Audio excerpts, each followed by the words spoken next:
말씀 보겠습니다. 말씀은 오늘 두 군데를 살펴볼 텐데요. 먼저 마태복음 3장 1절부터 6절까지의 말씀입니다. 신약성경 첫 번째 책 마태복음 3장 1절부터 6절까지입니다. 마태복음 3장 1절부터 6절 제가 봉독해 드리겠습니다. 그때에 세례 요한이 이르러 유대 광야에서 전파하여 말하되 회개하라 천국이 가까이 왔느니라 하였으니 이는 선지자 이사야를 통하여 말씀하신 자라. 일러스되 광야에 외치는 자의 소리가 있어 이르되 너희는 주의 길을 준비하라 그가 오실 길을 곧게 하라 하였느니라. 이 요한은 낙타털 옷을 입고 허리에 가죽띠를 띠고 음식은 메뚜기와 석청이었더라. 이때 예루살렘과 온 유대와 요단강 사방에서 다 그에게 나와 자기들의 죄를 자복하고 요단강에서 그에게 세례를 받더니.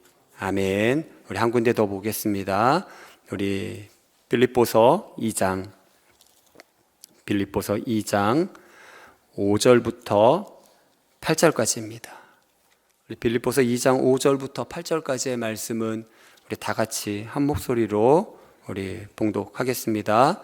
너희 안에 이 마음을 품으라. 곧 그리스도 예수의 마음이니 그는 근본 하나님의 본체시나 하나님과 동등됨을 취할 것으로 여기지 아니하시고 오히려 자기를 비워 종의 형체를 가지사 사람들과 같이 되셨고 사람의 모양으로 나타나사 자기를 낮추시고 죽기까지 복종하셨으니 곧 십자가에 죽으심이라.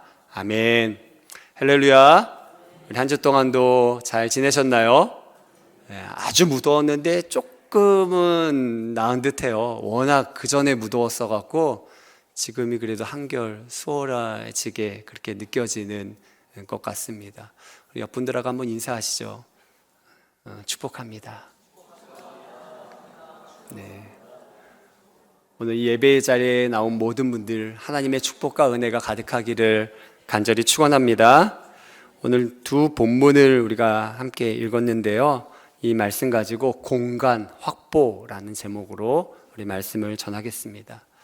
먼저 좀 광야에 대한 이야기를 좀 하려고 해요. 첫 본문이 세례 요한에 대한 본문인데 그는 광야에서 외치는 자라 이사야가 예언한 것처럼 광야에 외치는 인물이었다고 얘기하고 있어요. 광야는 우리나라엔 광야가 없죠. 광야가 없습니다. 사막과 같은 풀 한 포기, 나무 한 그루마저 좀처럼 보기 어려운 땅이 광야입니다. 메마른 땅이고 수풀이 우거져 있지 않으니까 굉장히 고독한 땅이죠.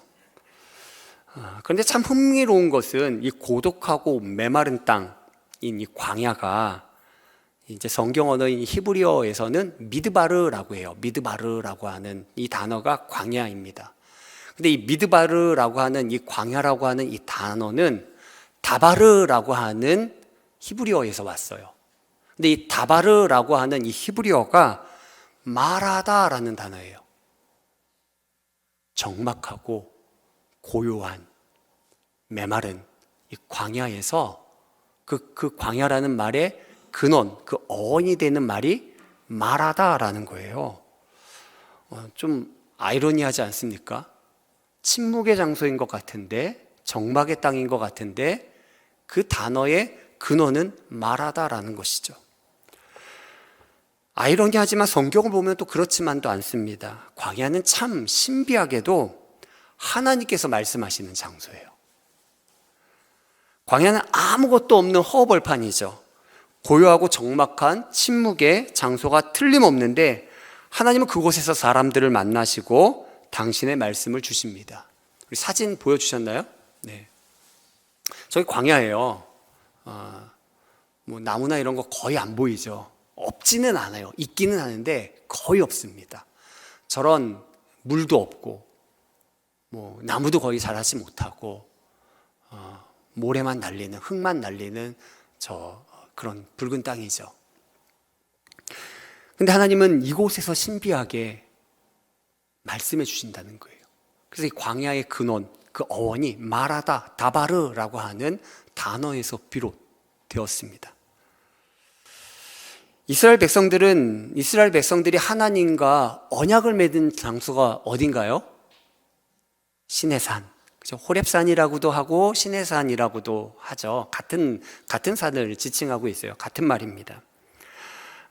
바로 하나님의 언약을 맺은 장소가 이 시내산이죠. 하나님은 이스라엘을 애굽에서 끄집어내셔서 이 시내산에서 나는 너의 하나님이 되고 너는 내 백성이 되리라 라는 언약을 맺으셨어요. 그러면서 하나님의 뜻이 무엇인지 말씀을 주셨죠. 특별히 이제 두 돌판에 새겨서 율법, 말씀을 주셨어요.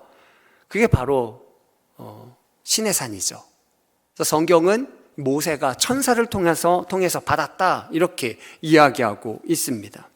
그러니까 하나님은 이스라엘이 거대한 이집트라고 하는 제국, 문명이 발달됐고 모든 것이 발전되어 있던 그곳에서 말씀하신 것이 아니라 그들을 끄집어내서 황량한 광야를 거닐게 만드시면서 광야 한복판에 있는 이 시내산에서 하나님이 언약을 맺으시고 당신의 말씀을 주셨다는 거죠. 시내산은 우리가 생각하는 보통 그런 산이 아니에요. 우리는 산 그러면 나무들이 있고 수풀이 우겨져 있고 이런 산이죠. 그러나 이 시내산은 광야 한복판에 우뚝 솟은 민둥산입니다. 풀 한 폭이 나무 한 그루 좀처럼 자라지 않는 그런 곳이에요. 그러니까 바람 소리밖에 들리지 않는 곳. 좀 수풀이 우거져 있어야 막 벌레 우는 소리나 새 우는 소리도 들릴 텐데 그런 소리마저 들리지 않는 곳. 그냥 밤에 별만 가득하게 보이는 곳. 절대 고독과 절대 침묵만이 흐르는 곳이 광야입니다. 성지순례하는 분들이 광야에 딱 들어오면 처음에는 정말 아무것도 보는 게 없는 거예요. 적막한 거예요. 근데 거기서 좀 이렇게 시간을 머물다 보면 놀랍게도 하나님의 임재를 경험하는 그런 경우들이 굉장히 많다는 거예요. 아무것도 볼 것 없는 그 땅에, 아무 소리도 들리지 않는 그곳에서 오히려 하나님의 임재, 여기 하나님이 계시는구나, 이거를 느끼게 된다는 거죠. 체험하게 된다는 거죠. 모세도 하나님을 어디서 만났을까요? 시내산에서 만났잖아요. 시내산. 미디안 광야에서 양을 치다가 저 시내산에 떨기나무 불꽃이 일었어요. 근데 좀 지나면 사그러들어야 되는데 그게 뭐 큰 나무도 아니거든요. 작은 뭐 이런 나무예요. 떨기나무 이런 게. 근데 사그라들지 않고 계속 타오르니까 내가 좀 가까이 가서 봐야겠다 그러면서 올라간 거죠. 그리고 올라갔을 때 하나님을 만나고 하나님의 말씀을 듣게 되죠. 그렇죠? 출애굽기 3장 4절에 보면 모세야 이곳은 거룩한 곳이니 내 발에 신을 벗으라. 그러면서 하나님이 쭉 말씀하시기 시작한 곳이 바로 이 시내산 광야 한복판이었습니다. 모세와 더불어 구약의 아주 대표적인 인물이라고 할 수 있는 선지자의 대표격이 누군가요? 엘리야이잖아요. 그래서 변화산에서 지금 모세와 엘리야를 만나셨죠. 근데 이 엘리야도 이세벨이 이스라엘의 왕비죠. 이 이세벨이 막 죽이려 드니까 결국 이 엘리야가 광야로 도망쳐 나가잖아요. 광야에 들어가서는 그 로뎀나무 아래에서 하나님 저 죽고 싶습니다. 그렇게 애썼는데 아무 변화가 일어나지 않는 것 같으니까 저 죽기를 원합니다. 낙심하고 절망하죠. 근데 그때 그 광야 그곳에서 천사가 이 엘리야를 만나고 먹이고 그러면서 이 엘리야가 힘을 얻어서 위로를 받아서 광야길을 걸어가기 시작하죠. 40일 밤낮으로 걸어가서 시내산에 도달합니다. 그리고 거기에서 하나님을 만나게 되죠. 하나님이 엘리야야 너 왜 여기 있느냐 이렇게 말씀하시고요. 너 하나님의 산 앞에 서라 얘기하시더니 그 다음에 뭐 우르릉 꽝꽝하고 뭐 바위가 깨지고 뭐 지진이 나고 하지만 그런 곳에 계시지 않고 그 뒤에 들려오는 세미한 음성, 하나님의 음성, 엘리야와 하나님만이 거하는 그 자리에 하나님 말씀하기 시작하시죠. 나만 홀로 남았습니다 라는 한탄에 하나님은 아니다, 그렇지 않다. 이 땅을 다스리는 분이 하나님심을 나타내 보여주시죠. 그러니까 하나님께서 너 하사엘에게 기름 부어서 아람의 왕, 당시 가장 강력한 나라거든요. 아람의 왕이 되게 해라. 너 예후라고 하는 사람에게 기름 부어서 북이스라엘, 너 지금 이세벨을 때문에 도망쳐 나왔는데 북이스라엘의 왕이 되게 해라. 그리고 너 엘리사에게 기름 부어서 선지자가 되게 해라. 아람 그 하사엘의 칼을 피하면 예후가 죽일 것이요, 예후의 칼을 피하면 엘리사가 죽일 것이다. 이렇게 얘기하죠. 누가 제일 강력하다는 얘기예요? 하나님의 종인 엘리사, 하나님의 사람이 강력하다는 거죠. 내가 있다라는 얘기를 하고 계시는 거예요. 그러면서 말씀하시죠. 너 홀로 남은 게 아니라 이 땅에 아직도 바알에게 무릎 꿇지 않은 7,000명 남아있다. 그렇게 말씀하시죠. 하나님은 광야에서 말씀하십니다. 그리고 오늘 본문의 주인공인 세례 요한도 유대 광야에서, 마태복음에 보면 유대 광야에서 복음을 선포하죠. 회개하라, 천국이 가까웠느니라. 그러면서 그는 선지자 이사야의 예언처럼 광야에 외치는 자의 소리라고 얘기하고 있어요. 주님 오실 길을 준비하는데 광야에서, 사막에서 외치면서 그 길을 평탄케 하는 사람이라고 말하고 있는 것이죠. 그런데 이 평행 본문인 누가복음에 보면 하나님의 말씀이 빈들에 있던 세례 요한에게 임했다, 이렇게 기록하고 있어요. 빈들에 있던 세례 요한에게 임했다. 빈들이라고 누가복음은 표현하고 있는데 이게 헬라어 에레모라고 하는 단어인데요, 이게 광야예요. 광야에서 세례 요한에게 하나님 말씀이 임함으로 그가 광야에서 선포하기 시작한 것입니다. 하나님은 광야에서 외치라 그랬어요. 광야는 사람이 없는 곳이 아닙니까? 외치려면 사람 많은 곳에 와서 외쳐야 되는 것 아닙니까? 근데 하나님은 광야에서 외치라 그랬어요. 광야에서 주님 오실 길을 준비하라고 얘기하신 것이죠. 이해가 안 가지만 하나님은 그렇게 말씀하셨어요. 왜냐하면 광야는 하나님의 말씀이 들려오는 곳이기 때문이 그렇습니다. 이사야의 예언처럼 그는 광야에 외치는 자의 소리라고 얘기했는데 이사야 40장을 보시면요, 제가 인용은 하지 않을 텐데 40장에 보면 내 백성을 위로하라 라고 얘기하시면서 내 예루살렘 백성을 향하여 마음에 닿도록 말하라 이렇게 얘기하고 있어요. 그러면서 3절이 광야에 외치는 자의 소리, 광야에서 외치라고 얘기하고 있죠. 마음에 닿도록 말하는 것, 마음에 닿도록 말하기 위해서 광야에서 외치라고 얘기하고 있어요. 이 얘기는 무엇인가요? 세상으로 가득 찼을 때는요, 하나님이 아무리 얘기하셔도 마음에 닿지를 않아요. 세상에 소리들은 많은데 들려오지가 않아요. 마음의 변화를 일으킬 수가 없어요. 마음에 닿지를 않는 거예요. 그래서 하나님은 하나님의 말씀을 주실 때에 세상 분주함에서 그를 끄집어내서 광야, 모든 거 다 버리고 모든 거 다 내리고 하나님과 단독으로 만날 수 있는 그 빈 자리에 하나님 말씀하시는 것입니다.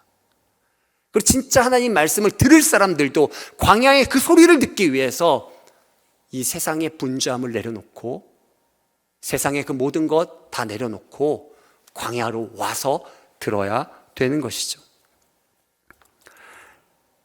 이스라엘은 하나님의 말씀, 그 살아있는 말씀을 듣기 위해서는 어디로 가야 돼요?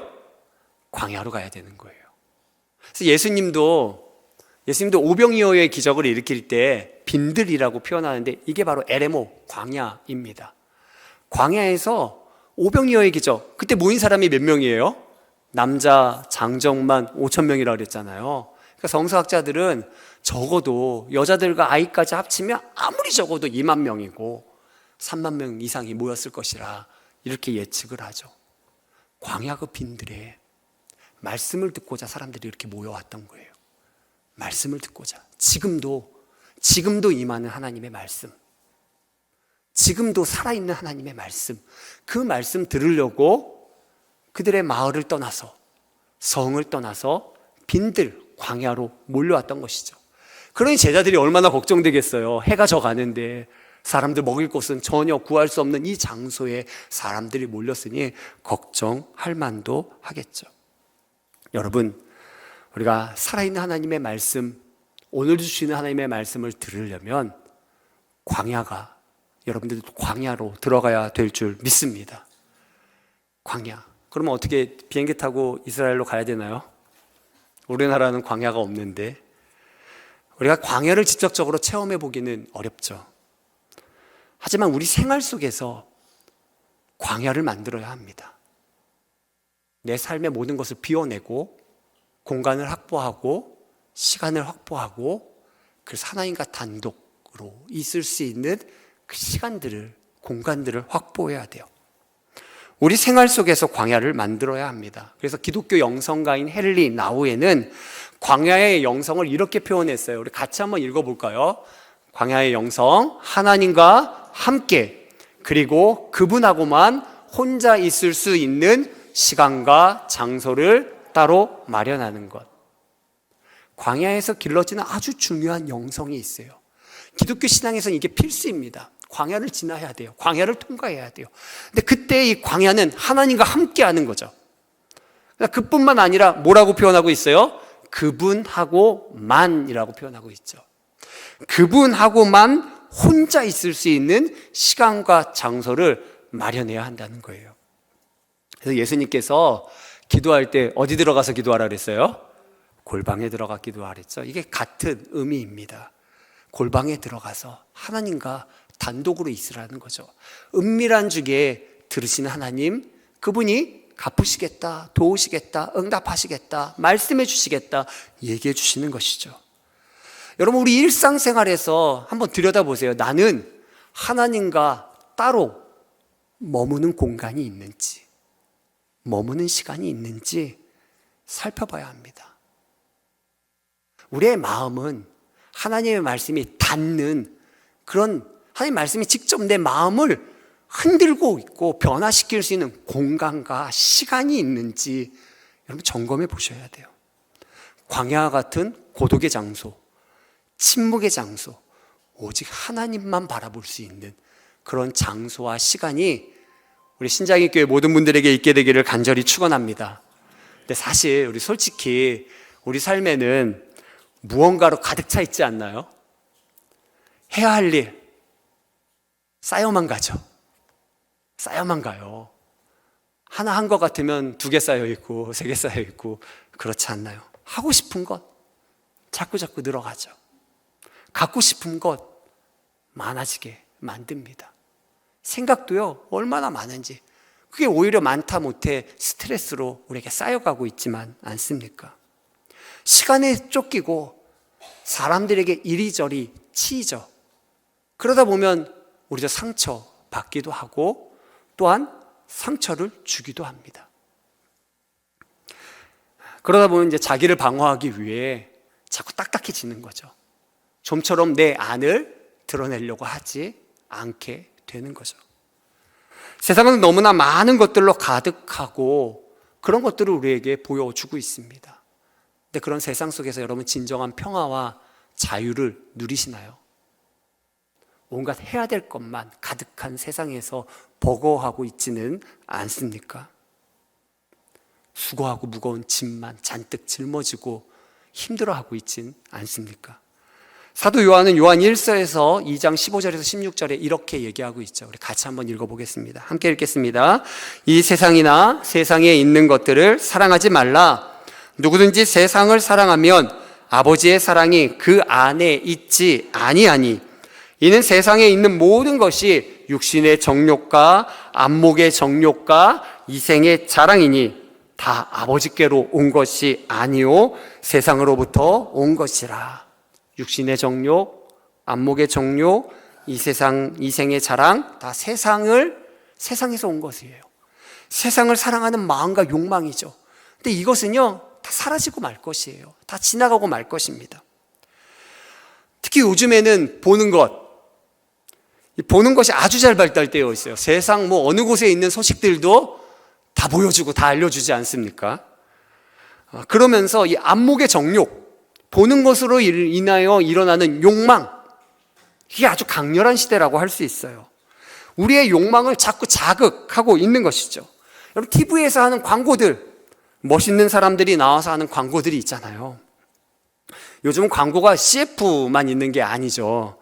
드라마나 방송 프로그램 자체가 광고를 다 담고 있지 않습니까? 뭐 PPL이라 그래서 온갖 것들을 다 선전하고 있죠. 아침에 뉴스나 뭐 건강 프로그램도 뭐 의사들이 나와서 막 이렇게 얘기하는 것 같지만 결국 채널 틀어보면 같은 방송에 그 제품 다 팔고 있지 않나요? 결국 그런 거죠.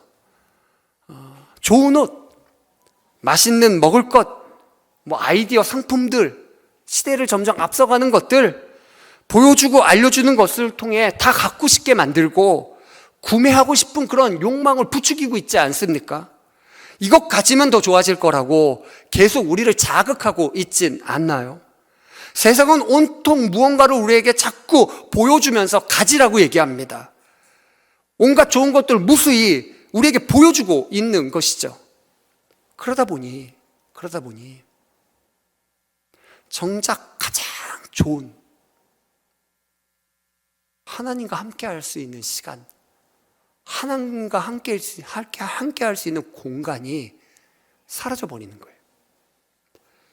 이것저것 관심 갖다 보면 시간이 막 순식간에 지나갑니다. 여러분, 사실 우리 속 안에는 말씀도 읽고 싶잖아요. 그렇죠? 하나님 사랑하잖아요. 주님 알고 싶잖아요. 우리 기도하고 싶잖아요. 그런데 어느새 시간이 그냥 다 지나가 버리는 거죠. 후회만 남는 것이죠. 세상에 더 깊이 들어가고 젖어 살다 보면 아예 그 후회스러운 감정조차 우리에게 다 사라져 버리고 마는 것이죠. 이게 현대 그리스도인들의 모습, 어찌 보면 우리의 모습 아닙니까? 여러분, 저와 여러분들에게는 광야가 필요한 줄 믿습니다. 진짜 필요해요. 공간을 확보하셔야 돼요. 시간을 확보하셔야 돼요. 삶의 빈 공간을 마련하셔야 됩니다. 세상을 덜어내고요. 아무것도 없는 적막한 땅, 침묵의 땅, 금식만이 아니라 금언도 좀 할 줄 있으셔야 돼요. 때로는 말을 좀 아끼면서 꼭 필요한 말만 하면서 말을 지혜롭게 하려고 하는 훈련도 하면서 그렇게 하나님과 동행하는 훈련들이 우리에게 되어져야 합니다. 그래야 우리의 영혼뿐만 아니라 우리의 몸과 우리의 정신까지도 잘 훈련받아서 정말 주님을 향하여 더 높은 길, 거룩한 길을 걸어갈 수 있는 것이죠. 맥스 루카도 목사님이 하루는 꿈을 꿨어요. 근데 이 꿈이 너무 인상적이어서 깨어나자마자 그 꿈을 다 기록하셨대요. 그리고 잊혀지지 않는 그런 꿈이었다는 거예요. 하루는 꿈속에 중절모를 이렇게 깊이 눌러쓰고 검은 코트를 입은 한 남자를 보았어요. 아주 기품이 넘쳐 보이고, 그리고 따뜻한 눈을 가지고 굉장히 전문가처럼 그렇게 보이는 그런 한 남자를 보았거든요. 영화에서나 나올 법한 그런 생김새였다는 거예요. 근데 딱 보니 이제 이 맥스 루카도 목사님이 딱 보니 이건 장례식 복장이라는 거예요.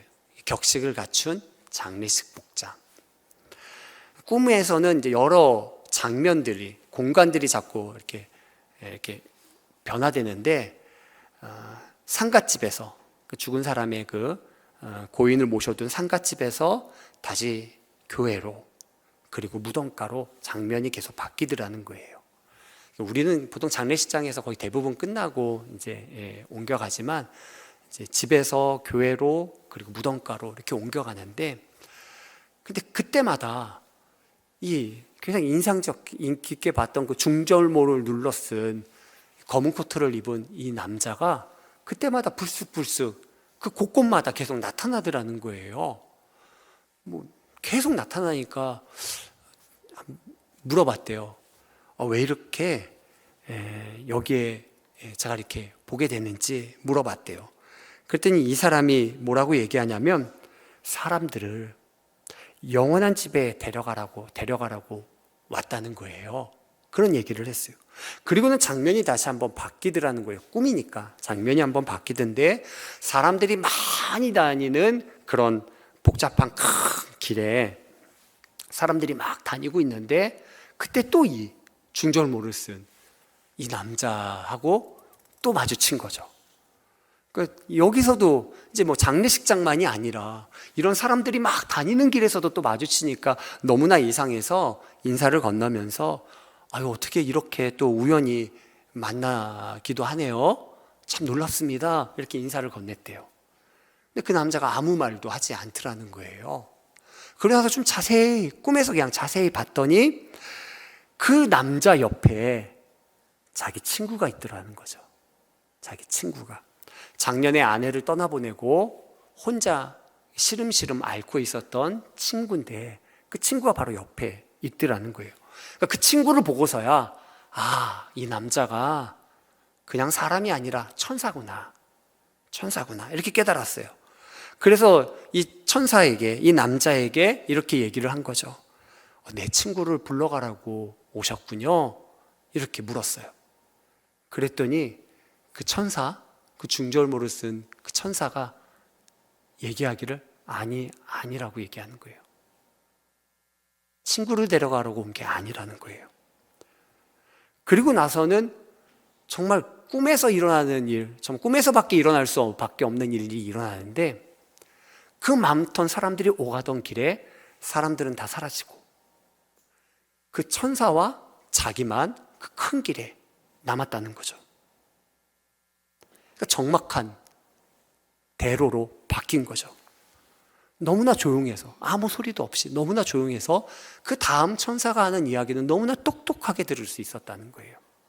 그 천사가 뭐라고 얘기하냐면 자신의 이름을 불러주면서 맥스, 바로 자네를 데리러 온 걸세, 이렇게 얘기하더라는 거예요. 그런데 그 순간 자신이 반항하지도 않고요, 막 도망치지도 않고요, 한 가지 부탁을 천사에게 했는데 천사가 허락하더라는 거예요. 그리고 나서는 갑자기 수많은 사람들, 자기와 관계된 사람들이죠, 그런 사람들을 마주치게 되면서 거리에 막 쏟아져 나오면서 보게 되는데 그 한 사람 한 사람 이제 인사하는 거죠. 자기는 이제 곧 떠나가니까 인사하는 거예요. 그렇다고 뭐 그 사람들에게 내가 천사를 만났고 이제 하늘로 갈 거고 이런 얘기를 나누는 건 아니고 그냥 평범하게 인사를 하는 거죠. 그 사람들은 다 내일에도 또다시 볼 것처럼 그렇게 인사를 나누고 있는 거예요. 근데 그 순간에 그 모든 게 달라지더라는 거예요. 그 동안에 자기가 가지고 있었던, 뒤틀려져 있었던 그런 시각들이 바뀌더라는 거죠. 이제 곧 올라가면서 하나님의 사랑이 자기 안에 가득해지면서 그동안 가졌던 어리석은 생각들, 불쾌한 생각들은 다 사라져 버리더라는 거예요. 까칠한 소리를 해대던 사람들에게도 반갑게 손을 흔들고 그렇게 인사를 하고요. 또 거지에게는 자기의 지갑 아끼지 않고 주게 되었다는 거예요. 정말 쌀쌀맞고 성질 급하게 그렇게 했던 그 몇몇 사람들도 그냥 부둥켜 안게 되었다는 거죠. 그리고 자기의 사랑하는 아내, 딸들도 만나게 되었는데 아주 짤막하게, 간절하게 기도해 주었다는 거예요. 저들이 용기를 잃지 않게 해주시고 주님을 신뢰하게 해주세요. 그리고 나서 잠을 깼다는 거예요. 잠을 깨자마자 너무나 이 꿈이 인상적이어서 다 1시간 동안 꿈을 다 기록했대요. 그리고 그 꿈을 잊을 수 없었다는 거죠. 왜냐하면 이 꿈은 자기가 그토록 원했던 갈망, 두려움 없이 죽음을 맞고 싶다는 소망이 이 꿈에 담겨져 있었기 때문이에요. 천사를 겁내지도 않았고요, 내 가지 않겠다고 막 실랑이를 벌이지도 않았고요, 오히려 태연하게 하나님 부르시는 그대로 가는 그런 장면이 자기는 너무나 인상적이었다는 거죠. 저와 여러분들이 이렇게 주님과의 관계가 지금 만난다 할지라도 두려움 없이 자연스럽게 그렇게 주님을 찾고 구할 수 있는 그런 저와 여러분들이 되기를 간절히 축원합니다. 그러려면요, 세상을 덜어내셔야 돼요. 우리에겐 광야가 필요합니다. 공간이 확보되셔서 주님과 친밀한 만남이 사실은 있어져야 돼요. 그래야 자연스럽게 이 모든 것을 내려놓고, 이 모든 것을 내려놓는다고 불안해하거나 두려워하지 않고 자연스럽게 주님을 향하여 나아갈 수 있게 되는 거죠. 우리 오늘 두 번째 본문을 좀 같이 다시 한번 읽겠습니다. 우리 빌립보서에 있는 말씀인데요, 2장 5절부터 8절 말씀 우리 함께 같이 읽겠습니다. 너희 안에 이 마음을 품으라. 곧 그리스도 예수의 마음이니 그는 근본 하나님의 본체시나 하나님과 동등됨을 취할 것으로 여기지 아니하시고 오히려 자기를 비워 종의 형체를 가지사 사람들과 같이 되셨고 사람의 모양으로 나타나사 자기를 낮추시고 죽기까지 복종하셨으니 곧 십자가에 죽으심이라. 아멘. 이 두 번째 본문은 아주 중요한 것을 얘기하고 있어요. 우리가 하나님 만나고 싶은데 진짜 하나님 만나려면 어떻게 만나야 되는지에 대해 이야기하고 있습니다. 하나님도 예수님도 우리를 만나시기 위해 어떻게 오셨다고 얘기하고 있나요? 자기를 비워서 사람이 되셨다, 이렇게 얘기하고 있죠. 자기를 비워서 하나님이신 것을 다 드러내시고 사람으로 채우셨어요. 왜냐? 우리 같이 되시기 위해서. 더 정확히 표현하면 우리 대신 죽으시기 위해서. 우리로 교제하고 살기 위해서 자기를 다 드러내셨어요. 하나님이신 것 다 드러내셨어요. 그리고 사람으로 다 채우셨어요. 주님은 참 인간이 되셨죠. 주님이 이 땅에 사실 때 물론 능력 행하시고 그러셨지만 그거는 다 하나님이 주셔서 말하시고 행하신 것이에요. 주님은 다 비우셨어요. 왜냐하면 우리랑 교통하기 위해서, 우리에게 그 은혜를 주기 위해서죠. 우리를 사랑하셔서, 우리처럼 되기 위해서, 그리고 우리를 변화시키기 위해서 자기를 비우시고 사람으로 채우셨어요. 오늘 우리는 어떻게 하나님을 알 수 있습니까? 우리를 비우고 그리스도 안에서, 사람이 되신 그리스도 안에서 우리는 하나님을 만나는 것입니다. 그 안에서, 주님 안에서 이루어진 변화, 하나님이 사람을 변화시킨 변화, 죄에 대해서는 죽고 다시 하나님에 대해서 살게 만드시는 그 변화가 그리스도 안에서 우리에게 이루어져야 되는 것이죠. 그러니 우리의 삶에는 이런 공간이 꼭 필요한 거예요. 주님이 계셔야만 하는 공간이 있어야만 합니다. 그리스도인은요, 주님이 계시는 공간이 없으면 진짜 그리스도인이 아니에요. 그리스도의 영이 없으면 그리스도의 사람이 아닙니다. 아무리 교회 다니고 아무리 기도 많이 하고 아무리 성경을 잘 알아도 주님이 내 안에 계시지 않으면 그리스도의 사람이 아닌 것이죠. 저와 여러분들이 주님을 붙들 수 있게 되기를 간절히 축원합니다. 주님과의 친밀한 교제가 있어져야 되는 거예요. 주님이 너무 좋아서, 주님을 너무 사랑해서 그 음성 듣고자 여러분의 삶의 것들을 좀 내려놓고 덜어내고 주님을 향하여 골방에도 들어가고 광야에도 들어가고 그런 공간이, 그런 시간이 여러분들에게 확보되기를 간절히 축원합니다. 고린도후서 8장 9절에 그래서 이렇게 표현하고 있어요. 우리 주 예수 그리스도의 은혜를 너희가 알거니와 부유하신 이로써 너희를 위하여 가난하게 되심은 그의 가난하심으로 말미암아 너희를 부유하게 하려 하심이라. 그리스도 안에서 우리는 하나님의 모든 것을 누리게 되는 줄 믿습니다. 우리와 접점을 가지시기 위해 자기를 비워 온전한 사람이 되셨고, 그렇게 하나님과 사람이 하나 되신 그분께서 그로 인해 주님 안에서 우리를 살리시는 것입니다. 새로운 피조물 되게 만드시는 것이죠. 그러니 주님 안에 있는다고 하면서도 자신으로 똘똘 뭉쳐서 변치 않는 사람이 되어서는 안 되는 것이죠. 자신을 깨뜨려야 되고 공간을 확보해야 합니다. 주님이 들어오셔서 사는 사람이 되어야 되는 것이죠. 이동훈 목사님 책에 기록된 예화예요. 한 신학생이 자기 교수에게 도전한다시고, 신학생이 도전한다시고 성경을 움켜쥐고 와서는 이렇게 물었답니다. 교수님, 과연 이 성경을 붙들고만 다닌다면 정말 인생이 변화될 수 있을까요? 이렇게 얘기했어요. 그랬더니 이 교수님이 이렇게 얘기했다는 거예요. 아닐세, 자네가 아무리 성경을 그렇게 움켜쥐고 다녀도 변화는 일어날 수 없네. 그러나 그 성경이 자네를 붙들기 시작하면 그때부터 자네는 변할 걸세.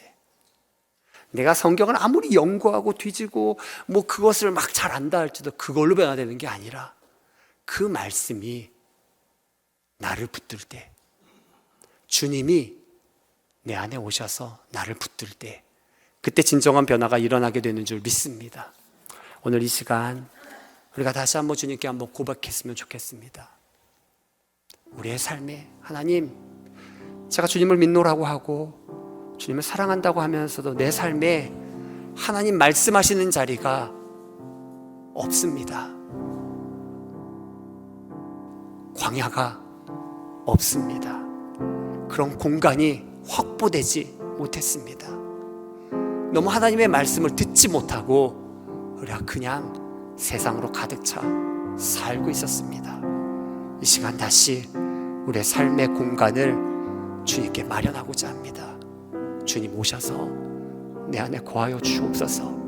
날 위해 가난해지신, 날 위해 죽으신, 나와 하나 되기 위해서 이 땅에 오신 예수님, 그분과 온전히 하나 되게 하여 주옵소서. 그분과 온전히 하나 되게 하여 주옵소서. 주님 사랑한다는 고백과 주님과 온전히 하나 되기를 소원한다는 고백을 이 시간에 하나님께 간절히 드리시기를 바랍니다.